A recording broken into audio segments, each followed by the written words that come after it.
සුබ දවසක් යාළුවනේ. අද අපි ඇවිල්ලා ඉන්නේ අලුත් කඩේ දිහාවට. අද අපි තෝරගෙන තියෙන රෙස්ටොරන්ට් එක තමයි හොට් ප්ලේට් කියන රෙස්ටොරන්ට් එක අලුත් කඩේ තියෙන. ඉතින් මෙන්න මේ රෙස්ටොරන්ට් එක ගැන කියනවා නම් මේක හරියටම තියෙන්නේ අලුත් කඩේ උසාවියේ ඉඳලා. අපි අලුත් කඩේ ස්ට්‍රීට් ෆුඩ් පැත්තට පල්ලම බහිනකොට දකුණු අත පැත්තේ අපිට හම්බ වෙනවා මන්දි දර්බාර් කියන රෙස්ටොරන්ට් එක. මෙන්න මේ මන්දි දර්බාර් කියන රෙස්ටොරන්ට් එක පාරේ මන්දි දර්බාර් එක පහු කරගෙන පොඩ්ඩක් ඉස්සරහට යනකොට තමයි මෙන්න මේ රෙස්ටොරන්ට් එක අපිට හම්බ වෙන්නේ. ඉතින් මේ රෙස්ටොරන්ට් එක ගැන කියනවා නම් මෙයාලා ගාව ඔය මන්දි රයිස්, එතකොට ඇරබික් රයිස්, ඉදියාප්ප, ස්ලිං හොප බිරියානි, ඒ වගේම තව ග්‍රිල්ඩ් අයිටම්ස් වගේ දේවල් තමයි මෙයාලා සේල් කරන්නේ. ඉතින් අපි එයාලගෙන් අද මන්දි නෝමල් පෝෂන් එකක් අරගෙන ආවා. මෙන්න මෙහෙමයි තියෙන්නේ. අපිට මෙයාලා බාබිකියු චිකන් කෑල්ලක් දීලා තියෙනවා. මෙතන තියෙන විශේෂත්වය තමයි යාළුවනේ මෙයාලා දෙන්නේ පපු පැත්ත. චෙස් පීස් තමයි දෙන්නේ. මෙයාලා ගාව ලෙග් පීස් නැහැ. චෙස් පීස් තමයි දීලා තියෙන්නේ. ඊට අමතරව අපිට මයිනිස් එකක් දීලා තියෙනවා. ඊට අමතරව ලුණු සම්බෝලයක් වගේ දෙයක් දීලා තියෙනවා. ඊටත් අමතරව අපිට ලුණු සම්බෝලයක් මේකේ පොඩ්ඩක් මේකේ කර්ඩුත් ටිකක් දාලා තියෙනවා වගේ පේනවා. ඒකක් අපිට දීලා තියෙනවා. ඊට අමතරව මෙන්න මේක තමයි අපිට හම්බෙලා තියෙන රයිස් පැකට් එක. මේක මන්දි රයිස් පෝෂන් එකක්. දෙක ළමයි යාළුවනේ මේක නෝමල් පෝෂන් එකක්. මේක නෝමල් පෝෂන් එකක්, ලොකු පෝෂන් එකක් නෙමෙයි. මේකට අපිට රුපියල් 1200ක් වුණා. දැන් අපි මේකේ බර පොඩ්ඩක් බලලා ඉමු. කොච්චරක් විතර අපිට දීලා තියෙනවද කියලා. බර බැලුවාම ග්‍රෑම් 625ක බරක් තමයි තියෙන්නේ.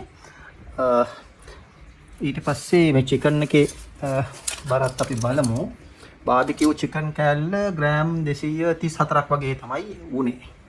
එතකොට මේ සම්පූර්ණ සෙට් එකටම අපිට 1200ක් තමයි එයාලා charge කරේ. ඉතින් දැන් අපි කාලා බලමු රහ කොහොමද කියලා. මේ අඩුම කුඩුම ටික පැත්තකට කරගමු. හරි. සවාන්නකට දාගමු කෑම ටික. මෙන්න මෙහෙම තමයි කෑම ටික තියෙන්නේ. මේක normal portion එකක්, එක්කෙනෙක්ට කන්න පුළුවන් portion එකක්.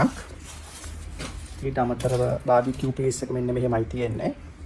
අපිට හම්බ වෙලා තියෙන අනිත් දේවලුත් අපි දාගමු. මේ තියෙන්නේ අපිට හම්බ වෙච්ච උඹල කඩ සම්බෝලේ. පොදු portion එකක් සාමාන්‍යයෙන් දීලා තියෙනවා. මේක අපි දාගත්තා.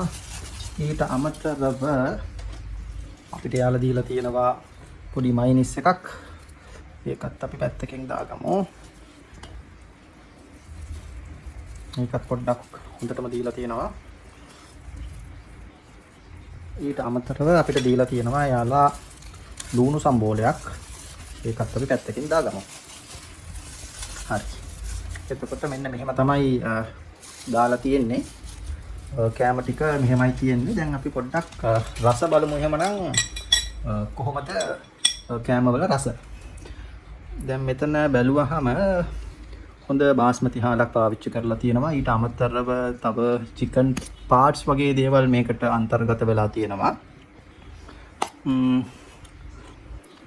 නුකුවට විශේෂ සුවඳක් නැහැ. නමුත් නරක නැහැ. බැලුව බැලමට නම් හොඳයි. අපි පොඩ්ඩක් එහෙමනම් කාලා බලමු කොහොමද කියලා.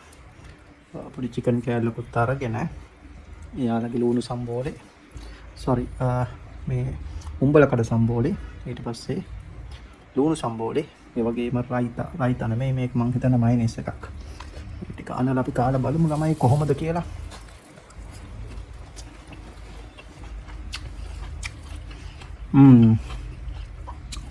මේක නම් හොඳයි ළමයි. රස නම් හොඳටම හොඳයි. යෝපු ගානට 1200ට මට නම් පාඩුයි කියලා හිතෙන්නේ නැහැ. පොඩ්ඩක් හාලා ගත්තාම පොඩ්ඩක් ඩ්‍රයි පැත්තට බරයි. නමුත් එහෙම ඩ්‍රයිව කියලා කියන්නත් බෑ.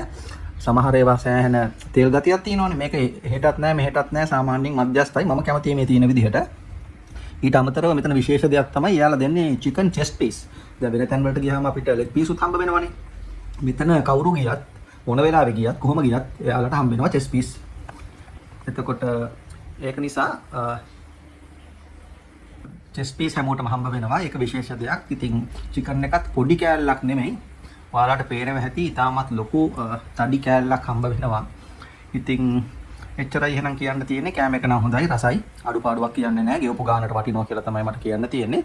එහෙනම් යාළුවනේ තව වීඩියෝ එකකින් අපි හම්බ වෙමු. සුබ දවසක්.